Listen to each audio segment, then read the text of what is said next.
Hello ladies and gentlemen, Spirit of the Law here. Today's video is about the distinction between two commonly confused Castle Age technologies, Thumbring and Ballistics.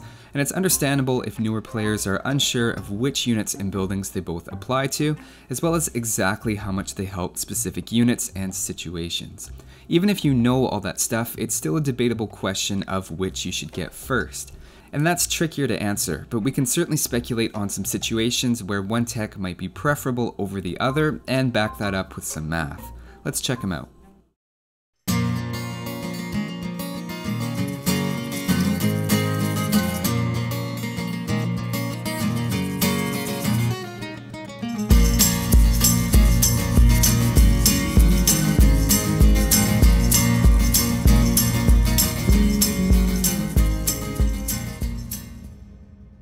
We'll start things off with Ballistics. It costs 300 wood and 175 gold and requires a university, which indirectly adds another 200 wood and delays it by at least a minute after reaching Castle Age. Now what does it do?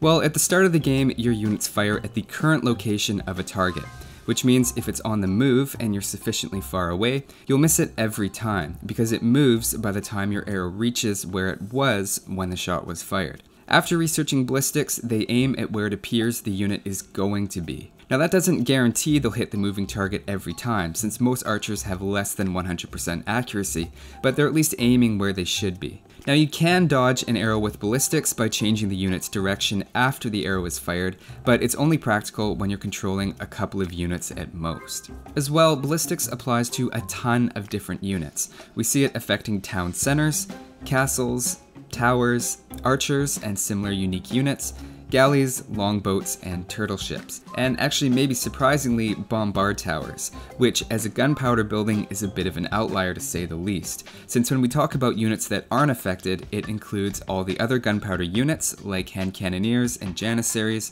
conquistadors, bombard cannons, and cannon galleons. Unless you're the Spanish, for whom ballistics affects by also speeding up their cannonballs. The other type of unit unaffected is siege, like scorpions, onagers, and trebuchets. Now Portuguese are a bit of an exception, and I'll probably dig a bit deeper on that during their Civ overview. Their unique tech gives them ballistics, but with a twist. They're supposed to have gunpowder units affected by ballistics, though if we look, it doesn't affect cannon galleons at all. Hand cannoneers seem to get normal ballistics, and the bombard cannon shots move way faster, as well as the bombard tower, similar to the Spanish cannon galleons. One other small thing I noticed throughout all of this testing is ballistics isn't perfect at long ranges, and all types of units tend to consistently shoot behind units they're firing at from a far enough distance, though I'm not saying this is something that you can take advantage of, as the effect is relatively small. Just to name a few possible scenarios where you'd benefit a lot from ballistics, obviously if your opponent is using a lot of shoot and dodge against your archer units, they'll find it much less effective once you get the technology, though the focus firing aspect is still going to be useful. As well, your defensive castles and towers are going to be significantly improved and give more consistent damage to raiding units. Your own raiding is also a lot easier if you have ballistics, and for example, it's much easier to kill fleeing villagers. So ballistics overall is a versatile technology, and it ends up helping you in a lot of offensive and defensive ways. Now what about Thumbring? Well, it costs 300 food and 250 wood, and you get it at the archery range, which is nice because if you're going for archers, you'll already have that built, most likely, so you don't have to make a new building once you reach the Castle Age in order to get the technology, unlike ballistics. On the other hand, Thumbring is more limited in the scope of units it affects, but only applies to archers, cavalry archers, and sort of skirmishers, which I'll get into later, but not defensive buildings like ballistics did, or gunpowder units or siege. Now for those archery units, Thumbring has two independent effects, though one is much more well known than the other. The first one is it raises archer accuracy to 100%. Awesome, but does it really? What it means is their accuracy in hitting the location they're aiming at is 100%. That doesn't mean they have 100% accuracy in all situations though, and against a moving target, if you have Thumbring without ballistics, they perfectly aim exactly where the unit is currently standing, and end up missing it.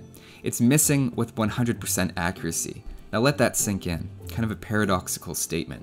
Here's a couple of diagrams showing you against stationary and moving targets which combinations of the technologies always miss, shown in red, have the unit's default accuracy, shown in yellow, and perfect accuracy, shown in green. Actually, let's make it blue for people with red-green color blindness. There's still something missing here though, and I'm pretty sure it's numbers. To get some hard numbers, I used a similar setup to my accuracy series of videos and checked out the accuracy of a ton of ranged units from their maximum range after Bodkin arrow, so their natural range plus 2. And I compared that to when they were 2 tiles away, which I know from previous testing is 100% accurate. Here we have the list of all the archery units I tested and how much Thumbring raises their accuracy by. The first thing we notice is how all over the place the numbers are. Keep in mind it may be different from the game files or other accuracy values you've come across before, since I looked at their accuracy at their maximum range in Castle Age, and as I found before, units always have higher accuracy in practice than the game files imply. To ballpark its effect size, the median amount it raised the Castle Age unit's damage per second by at their maximum range was by about 7%. With cavalry archers benefiting the most, with war wagons, Genoese crossbows, and elephant archers being unaffected because they already have 100% accuracy, apparently. Now hold on, there's another layer to all of this though. Thumbring has a second effect of causing archers to fire faster. How much faster, you ask? Well, again, it depends on the unit. It's not a set plus 10% firing rate or anything straightforward like that. To figure it out, I used another test comparing the units from close range over a long period of time, one of which was converted from Gaia and didn't get the Thumbring, and an identical unit which did have it. Here are the results, and again, the effect depends on which unit we're talking about. For example, completely independent of the increase in accuracy, the archer and crossbow line fire 15.9% faster after Thumbring, along with the longbowmen, elite Genoese crossbows, and plumed archers. On the other hand, cavalry archers fire 10.3% faster, and elite skirmishers fire at the same rate before and after.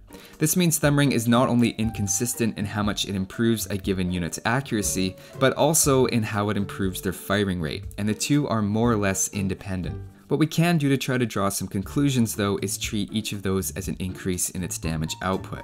So for example, the crossbowman goes from 90.8% accuracy to 100%, increasing its damage output by 10.1%.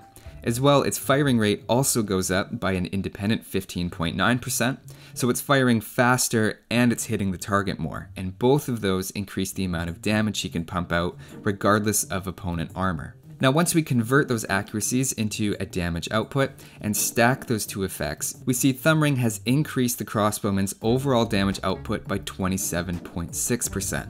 That's pretty impressive. If we do that for all of the units, we get a nice table of the damage output increase of each unit after Thumbring. By far the most improved are the cavalry archers at around 60% more damage output, with the next closest being the longbowmen, which of course never gets Thumbring on account of it not being in the Britain tech tree, probably a good thing. And for the rest of the units, it's anywhere between low values like 4% for the Geniteur, 7% for the skirmisher, 11% for the war wagon, up to 32% for the plumed archer, with just about everything in between. In general though, if we find the median of the Castle Age units tested, it's just under a 20% improvement in terms of damage per second. So that's the effect of both technologies in descriptive and mathematical terms, and I can hear it already. Cool numbers, bro, but which tech is more important and the numbers say we should get first? Well, it's not a straightforward answer in this case, since we can't really crunch the numbers on ballistics like we can with Thumbring. There are some specific circumstances, like if you're going skirmishers, Geniteurs, or war wagons, you'll clearly prefer ballistics, as Thumbring is giving you very little. And on the other hand, with mass cavalry archer, you're getting such a boost to your damage output that Thumbring has to be a major priority there if you plan to fight other military units with them. Of course, the plan is to eventually get both technologies if you're going heavily into archers, but if I had to choose, I lean towards ballistics first, because it helps shut down your opponent's micro. And theoretical damage per second is great, but if none of those shots are landing, it doesn't mean anything. 10 years ago, I used to always get Thumbring first, because the skill level overall was much lower, and people didn't micro as much, so ballistics had a comparatively small effect. These days, with micro happening to some degree at nearly every level, I don't know if that same rule applies, and you may have to feel out your opponent and their level of unit control when you make that call. Just to throw one more factor into the discussion, on the economic side, you have to build a university to get ballistics, whereas if you're building archers, you'll already have the building you need to get thumb ring. So you may find out of convenience it's easier and more natural to pick up thumb ring first. And if we're going to be really analytical, ballistics also cost the same types of resources that archers do. So you may find it easier to be floating the food from thumb ring rather than the gold for ballistics. Or vice versa if you're queuing up a lot of villagers and gold isn't an issue for you. Rather than try to compress it all into one digested answer though, I think you're best off just remembering what they both offer. And if you have to make a decision to prioritize one, think about which benefit is going to help your units more in the moment. At least hopefully now you have an idea of which units are affected by each, and a sense of which units thumb ring helps with the most. Anyway, that's all for this one. Thanks for watching guys, and I'll see you next time.